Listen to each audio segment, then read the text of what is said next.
तक हमने पढ़ा उपसर्ग, जो हम शब्दांश पहले लगाते थे। प्रत्यय में हम क्या करते हैं, अंत में लगाकर अर्थ को बदल देते हैं। जो शब्दांश शब्दों के अंत में लगकर उनके अर्थ बदल देते हैं वे क्या कहलाते हैं, प्रत्यय कहलाते हैं। जैसे चाल को अगर हमने ऊ प्रत्यय लगा दिया तो चालू बन गया। लिख में ने वाला लगाते तो लिखने वाला। बढ़ में इया लगा दे तो बढ़िया। ठीक है। प्रत्यय के दो भेद होते हैं, पहला है कृदांत, दूसरा है तद्धित। ठीक है बच्चों, अब इनके बारे में पढ़ते हैं होते क्या है। कृदांत प्रत्यय क्रिया के धातु के अंत में लगने वाले शब्दांश को कृदांत प्रत्यय कहते हैं। जो क्रिया हो रही होती है उसके बाद में हम जो प्रत्यय लगाते हैं उसे हम कृदांत कहते हैं, कृदंत कहते हैं। कृदंत भागता, लिखता आदि।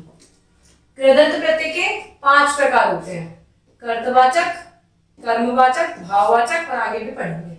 कर्तवाचक में ऐसे प्रत्यय जो क्रिया करने वाले का बोध कराते हैं उन्हें हम कर्तवाचक प्रत्यय कहते हैं। जैसे हुआ, खाया हुआ, सोया हुआ, पका हुआ। तो कोई चीज हो गई, उसका बोध कराया जा रहा है। एया, नचेया, खिलैया, गवैया।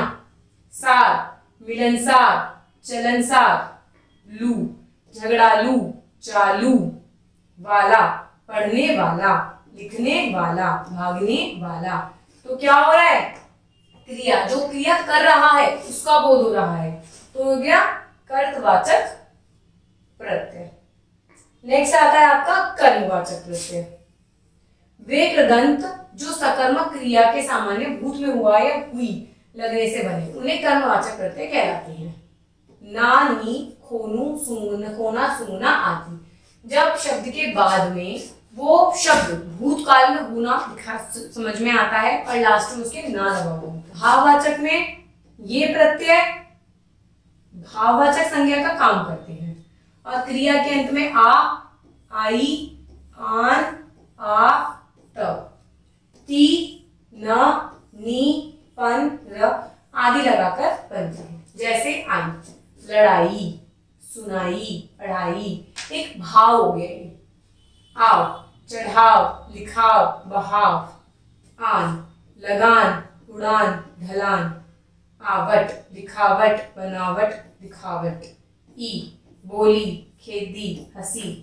त, बचत, खपत, बनत। ये सब क्या है बेटा, भाव है। करणवाचक प्रत्यय ये क्रिया के अंत में ना, आ, ई, नी, उ आदि लगाने से बनते हैं। ठीक है। जैसे आ, घेरा, ठेला, भाला, झूला। न, बंधन, बेलन, झारन। उ, झाड़ू, साड़ू। ई, चिमटी, रेती, फांसी।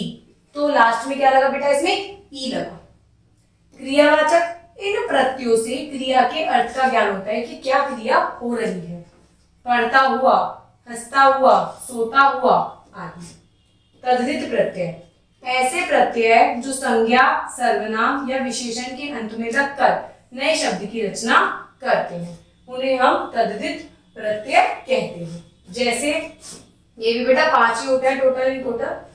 आइए पढ़ते हैं इनके बारे में। कर्तवाचक में या, वाला, ई, घर। मुखिया, दिवालिया। लकड़ी वाला, सब्जी वाला। तेली, सहेली, माली। बाजीगर, जादूगर, सौदागर। भाव में आई, ई, ता, आपा ये सब चीजें यूज होती हैं, जिससे क्या क्या शब्द बनते हैं, भलाई, चतुराई, बुराई। गर्मी, खेती, रेती। सुंदरता, प्रभुता, लघुता। मोटापा, बुढ़ापा। लघुवाचक में छोटे छोटे हैं, ई, इया। डंडी, डंडी, रस्सी। लुटिया, डिबिया। विशेषण बनने वाले तद्धित होते हैं उ, वा, आ। बाजारू, झगड़ालू। 10वां, 7वां। प्यासा, प्यारा। आई समझ में बेटा कि किस तरीके से हम प्रत्यय जोड़ रहे हैं और अपने शब्द को बना रहे हैं, उनका अर्थ चेंज कर रहे हैं। स्थान पे ई, इया। गुजराती, पंजाबी, इया। बवैया, नागपुरिया। कहते हैं ना जो नागपुर से होता है तो क्या कहोगे उसे, नागपुरिया। तो इस तरीके से हमने कितने सारे प्रत्ययों के बारे में पढ़ा और उनसे हमने क्या बनाया बेटा, नए शब्दों का निर्माण किया।